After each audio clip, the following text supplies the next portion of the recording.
Hello friends, welcome to my YouTube channel. आपका मेरे YouTube channel में हार्दिक स्वागत है। तो चलिए क्लास को शुरू करते हैं। और क्लास स्टार्ट करने से पहले मैं आपको बता दूं कि ये मेरा पहला लेक्चर है। तो अगर कुछ गलती हो जाती है हमसे पढ़ाने में या फिर कुछ बाई मिस्टेक गलत लिखा जाता है तो आप लोग कमेंट सेक्शन में मुझे बता सकते हैं, ताकि मैं उस गलती पे काम कर सकूं और नेक्स्ट टाइम अच्छे से प्रिपेयर हो सकूं। तो चलिए स्टार्ट करते हैं। तो हम लोग क्लास 10 का पहला चैप्टर जो है वो है रियल नंबर, यानी कि वास्तविक संख्या, उसके बारे में पढ़ेंगे। इससे पहले रियल नंबर के पढ़ने स्टार्ट करने से पहले हम लोग कुछ बेसिक टॉपिक पढ़ेंगे, क्योंकि जब तक बेसिक क्लियर नहीं होगा हम लोग इसको अच्छे से समझ नहीं पाएंगे। ठीक है, तो आज के लेक्चर में हम लोग सिर्फ इंट्रो पढ़ेंगे। इंट्रो का लेक्चर 1 है, ठीक है, और उसमें सिर्फ हम लोग बेसिक पढ़ेंगे। ठीक है, तो चलिए स्टार्ट करते हैं।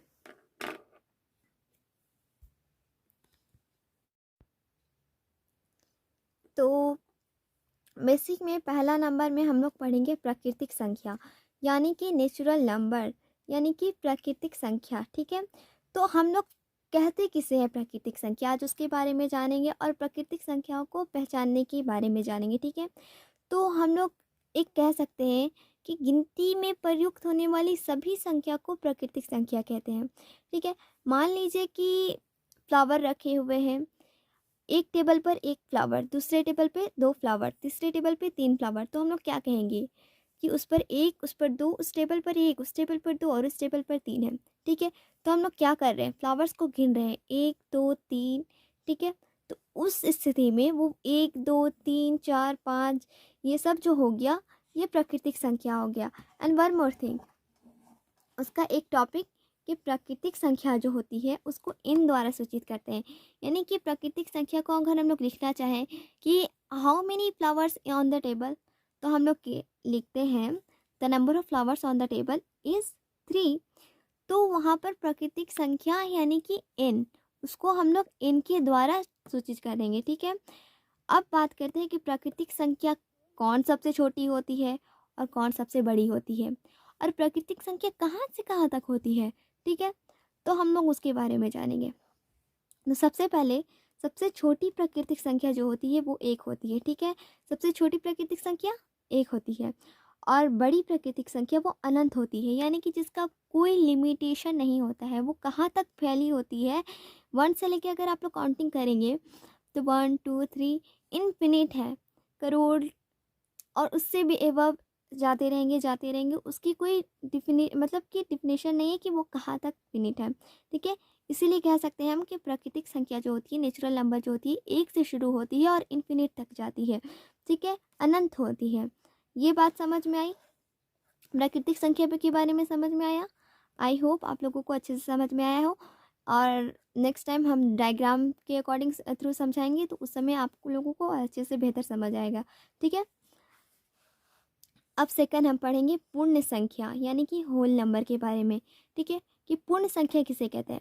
तो हम लोग अभी जाने कि प्राकृतिक संख्या किसे कहते हैं, कि गिनती की सभी संख्या को हम लोग प्राकृतिक संख्या कहते हैं। उसी तरह पूर्ण संख्या को भी गिनती में की जो सभी संख्या उसी को कहते हैं, बस उसमें से माइनर थोड़ा सा डिफरेंस होता है। ठीक है, वो क्या, वही जानेंगे कि अगर हम लोग प्राकृतिक संख्या में ज़ीरो ऐड कर दें, ठीक है, बस एक ज़ीरो बढ़ा दें, तो वो जो संख्या बन जाएगी वो पूर्ण संख्या बन जाएगी। जैसे कि हम लोग कह रहे हैं अभी 1 2 3 4 5 6 7 8 9 10 इन्फिनेटिव। ठीक है, इन्फिनिट तक। तो ये जो हम लोग कहा, ये क्या था, ये था हम लोग का प्राकृतिक संख्या, क्योंकि हम लोग कहाँ से स्टार्ट किए, 1 से स्टार्ट किए और कहाँ तक गए, इन्फिनिटी तक गए। ठीक है, अब रही बात पूर्ण संख्या की, उसमें क्या हम लोग डिफरेंस देखें।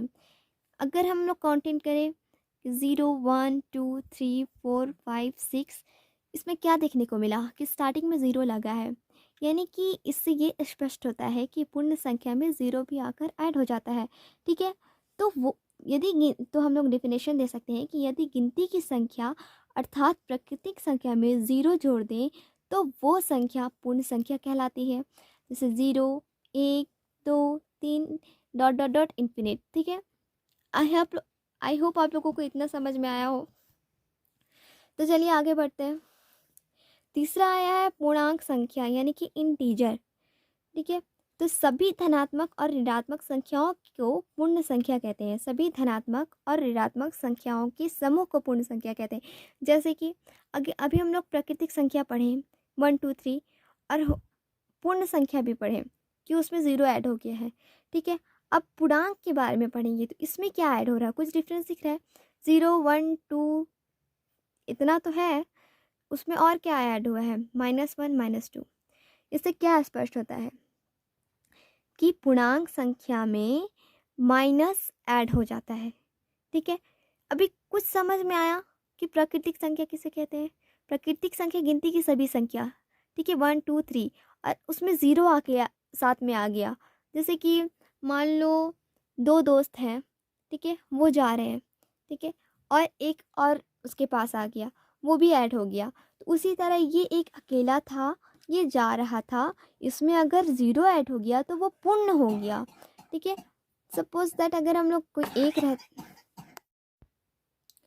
तो चलिए पूर्ण संख्या तक आप लोगों को समझ में आया कि क्या कहते हैं, पूर्ण संख्या किसे कहते हैं। तो प्राकृतिक संख्या तो गिनती की सारी संख्या प्राकृतिक संख्या होती है, जैसे 1 2 3 4 इन्फिनिट तक। और पूर्ण संख्या किसे कहते हैं, उसमें ज़ीरो आके ऐड हो जाता है, 0 1 2 3, ठीक है। और पूर्णांक किसे कहते हैं, पूर्णांक यानी कि इंटीजर, उसमें -1 ऐड हो जाता है, -1 -2 फिर 0 1 2 3, ठीक है। अब इसी में हम लोग जानेंगे, इसी में हम लोग कुछ देखेंगे कि इसको क्या कहते हैं, इधर वाले को ज़ीरो से और ज़ीरो से इधर वाले को, राइट साइड और लेफ्ट साइड वाले को क्या कहते हैं हम लोग, और ज़ीरो को क्या कहते हैं। है तो वाकई में तीनों तरफ का इंटीजर, ये एक अपना रास्ता अलग है, ये थोड़ा दिखने में अलग है क्योंकि इसमें माइनस नहीं लगा है, ये नकारात्मक नहीं है, ठीक है। और ये जो है इसमें माइनस लगा हुआ है यानी कि इसमें नकारात्मक है, और ये है ज़ीरो। अक्सर हम लोग देखते हैं 3 तरह के लोग होते हैं कि एक तो होंगे पॉजिटिव माइंडेड और दूसरे होंगे नेगेटिव माइंडेड, और तीसरा जो होगा उसे किसी से कोई फ़र्क ही नहीं। सपोज दैट उसी की तरह जस्ट ये नंबर्स हैं, ये है पॉजिटिव यानी कि इसको कौन क्या कर रहा है कौन क्या नहीं कर रहा है, ये हमेशा सबके बारे में पॉजिटिव ही सोचते हैं, ये पॉजिटिव है। और ये निगेटिव, हर बार हर चीज़ के लिए निगेटिव सोचते हैं कि ऐसा करेंगे तो वैसा होगा, कुछ करने से पहले निगेटिव सोचते रहते हैं, ठीक है। इसलिए मान लो कि ये निगेटिव हो गया और ये पॉजिटिव हो गया, और ये बेचारा ज़ीरो, ये तो कुछ सोच ही नहीं रहा है, ना इधर का ना उधर का। अगर कुछ सोच ही नहीं रहा तो ये क्या हो गया, न्यूट्रल हो गया, ज़ीरो उदासीन हो गया, इसको किसी से कोई परवाह नहीं है, उदास है, उदासीन है।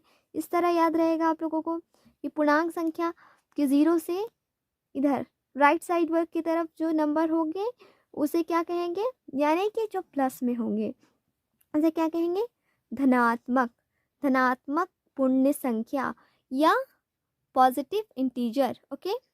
और ज़ीरो के इधर लेफ्ट साइड में जो होंगे उसे क्या कहेंगे, ऋणात्मक, ठीक है। नकारात्मक से याद रखना ऋणात्मक, ठीक है, जिसमें माइनस लगा हुआ हो, ऋणात्मक पूर्ण संख्या यानी कि निगेटिव इंटीजर। और ज़ीरो जिसको ना तो पॉजिटिव से वास्ता है ना ही निगेटिव से वास्ता है, उसको किसी से कोई लेना देना नहीं है, तो ये क्या हो जाता है, उदासीन। उदास से याद रखना, उदासीन जिसको किसी से कोई मैटर नहीं है वो होता है उदास। उसी तरह ये ज़ीरो क्या हो गया, उदासीन, न्यूट्रल, ना प्लस में है ना माइनस में, ठीक है। इतना समझ में आया, बात क्लियर है, टॉपिक क्लियर है। और अगर आप लोगों को कुछ नहीं समझ में आता है तो आप लोग कमेंट में बता सकते हैं ताकि मैं उसको नेक्स्ट वीडियो में अच्छे से आप लोगों को एक्सप्लेन कर सकूं, ठीक है।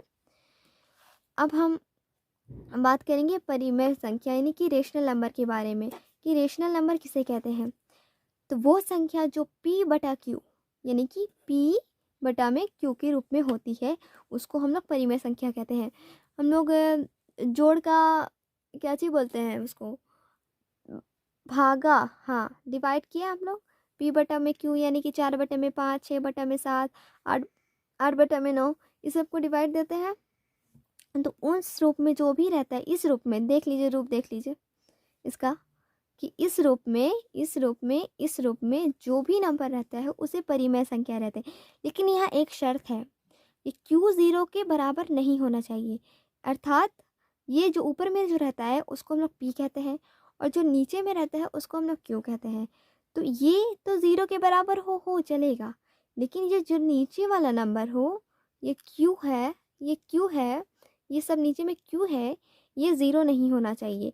अगर ये ज़ीरो हो गया तो ये परिमेय संख्या नहीं होगी, ये परिमेय संख्या के लिए शर्त नहीं होगी। ठीक है, तो समझ में आया परिमेय संख्या किसे कहते हैं, कि वो संख्या जो p बटा q के रूप में रहती है और जहाँ q ज़ीरो के बराबर नहीं होता है उसे परिमेय संख्या कहते हैं। ठीक है, इतना बात समझ में आया, इतना टॉपिक क्लियर है, आगे बढ़े। ओके, चलिए इतना क्लियर हो गया। अब हम लोग जानेंगे अपरिमेय संख्या के बारे में। ठीक है, तो वो संख्या जो p बटा q के रूप में नहीं रहती है वो अपरिमेय संख्या कहलाती है। जैसे √3, √5, √2। ठीक है, या √2+2। इतना क्लियर है कि जो p बटा q के रूप में रहेगा उसे परिमेय कहेंगे और जो p बटा q के रूप में नहीं रहेगा उसे अपरिमेय कहेंगे। अब यहाँ आप लोगों का ये क्वेश्चन आता होगा कि मैम ये √3 है, समझ में आ रहा है, इसके नीचे अगर हम 1 डाल दिए तो क्या ये p बटा q के रूप में नहीं हो जाएगा? नहीं होगा, उसके लिए ये एक पूर्णांक होना चाहिए। ठीक है, ये पूर्णांक होना चाहिए और ये भी पूर्णांक होना चाहिए। परिमेय संख्या होने के लिए ये दोनों जो है ये दोनों पूर्णांक होना चाहिए, ये भी एक शर्त है। ये भी पूर्णांक होना चाहिए एंड ये भी पूर्णांक होना चाहिए, दोनों पूर्णांक होना चाहिए। तो ये तो पूर्णांक है, दिख रहा है, ये इंटीजर है 1, लेकिन क्या √3 इंटीजर है? क्या आप लोग पढ़े इंटीजर में कि √3 इंटीजर होता है? नहीं होता है, क्योंकि अगर हम लोग इसके तोड़ देंगे, इसको हम लोग पॉइंट में ला दें, इसको हम लोग √2 को पॉइंट में ला सकते हैं। ठीक है, तो ये माइनस में भी नहीं जाएंगे, प्लस में भी नहीं जाएगा, ये पॉइंट में चल जाएंगे, तो इसकी डायरेक्शन ही अलग है, इसलिए ये जो है अपरिमेय संख्या नहीं है। ठीक है, ये सब सॉरी परिमेय संख्या नहीं है, ये अपरिमेय संख्या है। ठीक है, तो और एक सवाल उठता है कि अभी हम आप लोगों को तो और एक सवाल उठता है कि अभी हम आप लोगों को इतना कुछ पढ़ाएं कि परिमेय संख्या, प्राकृतिक संख्या, पूर्ण संख्या और पूर्णांक, ठीक है, इतना सब पढ़ाएं, कुछ समझ में आया? चलिए, अगर नहीं आया तो एक डायग्राम के थ्रू पढ़ते हैं एंड आई होप आप लोगों को अच्छे से समझ में आए। और अगर नहीं समझ में आता है तो आप लोग कमेंट में बताइए कि क्या मिस्टेक हो रही है हमसे, जो मैं आप लोगों को एक्सप्लेन नहीं कर पा रही हूँ, ताकि और नेक्स्ट टाइम मैं आप लोगों को अच्छे से एक्सप्लेन कर पाऊँ।